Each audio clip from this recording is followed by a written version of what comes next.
Welcome back to our YouTube channel. അപ്പോൾ ഇന്ന് നമ്മൾ നല്ലൊരു ബ്രേക്ക്ഫാസ്റ്റ് കഴിക്കാൻ വേണ്ടി വന്നേ കേട്ടോ. കഴിഞ്ഞ തവണ ഞങ്ങൾ ഒരു യാത്ര പോയ സമയത്ത് ബ്രേക്ക്ഫാസ്റ്റ് രാവിലത്തെ അത്ര അങ്ങ് ശരിയായിട്ടുണ്ടായിരുന്നില്ല. അപ്പോൾ ഞങ്ങൾ ഈ പ്രാവശ്യം നല്ലതായിരിക്കണം എന്ന് വിചാരിച്ചിട്ട് ഇവിടെ തോംസൺ എന്ന് പറഞ്ഞിട്ടുള്ള ഒരു റെസ്റ്റോറൻറ്റിൽ കയറിയതാണ് കേട്ടോ.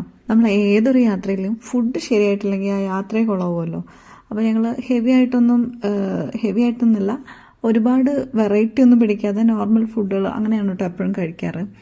അപ്പോൾ ഈ തവണയും ഞങ്ങൾ നല്ല ഫുഡൊക്കെ സെലക്ട് ചെയ്തിട്ടുണ്ടായി. അപ്പോൾ നല്ല നൂലപ്പം വന്നിട്ടുണ്ട്, പിന്നെ സ്റ്റൂ ഉണ്ടായിരുന്നു, അതുപോലെ വേറെ ചിക്കൻ്റെ കറി, പിന്നെ അപ്പം, എല്ലാം നല്ലതായിരുന്നു കേട്ടോ.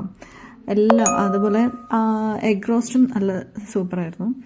അപ്പോൾ ഞങ്ങൾ അതൊക്കെ വെച്ചിട്ട് കഴിക്കുകയാണ് കേട്ടോ. ആ എഗ് റോസ്റ്റ് പത്തിരീൻ്റെ കൂടെയും നന്നായിട്ടുണ്ടായിരുന്നു കേട്ടോ. ഞങ്ങൾ നൈസ് പത്തിരിയും പറഞ്ഞിട്ടുണ്ടായിരുന്നു. നമ്മൾ ചില സ്ഥലങ്ങളിൽ നിന്ന് ബ്രേക്ക്ഫാസ്റ്റ് കഴിക്കുമ്പോൾ അപ്പത്തിൽ ഒരുപാട് ഷുഗർ ഇടുന്ന പോലെ തോന്നും കേട്ടോ. ഭയങ്കര സ്വീറ്റായിരിക്കും.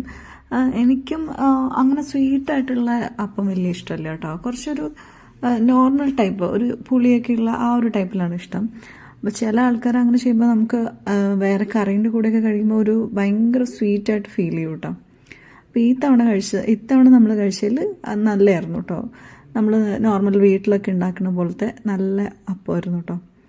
അപ്പോൾ എല്ലാവർക്കും നല്ല ഇഷ്ടമായി. എല്ലാവരും നന്നായിട്ട് ആസ്വദിച്ച് കഴിച്ചിട്ടുണ്ടായിരുന്നു കേട്ടോ. പിന്നെ പാപ്പുവിന് സ്ഥിരം പറയുന്ന പോലെ ഞങ്ങൾ ഇഡ്ഡലി തന്നെയായിരുന്നു പറഞ്ഞിട്ടുള്ളത്. പക്ഷെ ആൾക്ക് ഇന്ന് ഈ തവണ രാവിലെ അത്ര ഇങ്ങോട്ട് കഴിക്കാൻ പറ്റിയിട്ടുണ്ടായിരുന്നില്ല. കാരണം ഉറക്കമൊക്കെ എണീറ്റ് നമ്മൾ രാവിലെ പുറപ്പെട്ടിട്ടുണ്ടായിരുന്നു വീട്ടിൽ നിന്ന്. അപ്പോൾ അതുകൊണ്ട് തന്നെ അവൾ അധികമൊന്നും കഴിച്ചില്ല. പക്ഷെ ബാക്കി എല്ലാവരും നന്നായിട്ട് ഫുഡ് കഴിച്ചു കേട്ടോ. അപ്പോൾ ഞങ്ങൾ ടേബിൾ കണ്ടാൽ തന്നെ അറിയാം എല്ലാവരും ഒന്നും ബാക്കി വെച്ചിട്ടില്ല കേട്ടോ. എല്ലാവരും കഴിച്ചിട്ടുണ്ടായി. അപ്പോൾ നമുക്ക് ഒരു കോഫി വന്നിട്ടുണ്ടായിരുന്നു, നല്ല കോഫിയായിരുന്നു അതും.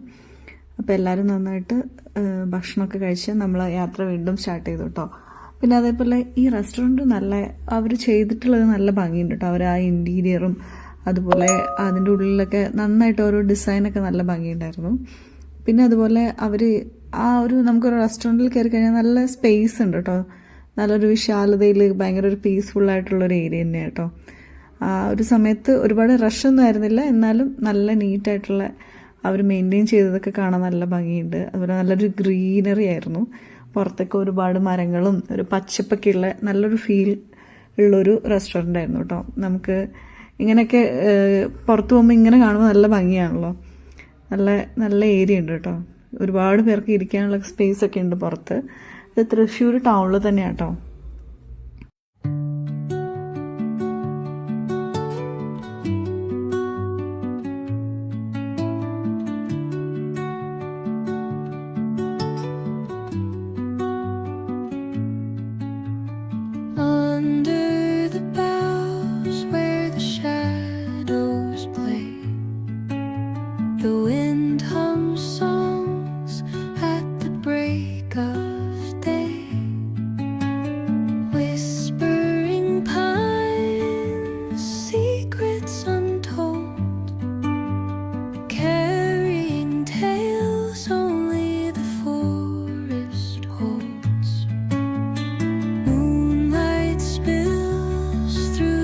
ഇതിൻ്റെ താഴെ ഇങ്ങനെ വന്നിരുന്ന് ഫുഡ് കഴിക്കാനുള്ള ഒരു ഏരിയ ഉണ്ട് കേട്ടോ.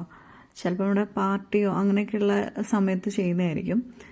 പക്ഷെ നല്ല മഴയായതുകൊണ്ട് നമ്മൾ അങ്ങോട്ട് പോയിട്ടില്ല. പക്ഷെ കാണാൻ നല്ല ഭംഗിയുണ്ട്. അവർ ചെയ്തു വെച്ചിട്ടുള്ളതും ആ ഒരു ചെടികളൊക്കെ വെച്ച് അറേഞ്ച് ചെയ്തതൊക്കെ കാണാൻ നല്ല ഭംഗിയുണ്ട് കേട്ടോ.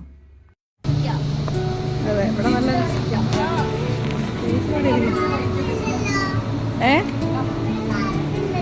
അവിടെ പാർക്കുണ്ടോ?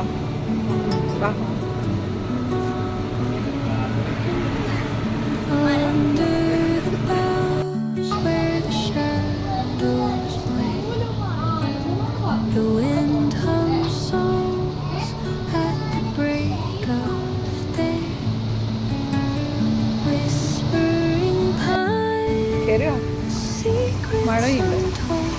നമ്മളെ വീട്ടിലുള്ള ആ ചെടിയില്ലാമേ, നമ്മളെ വീട്ടിലുള്ള ആ മരല്ലേ,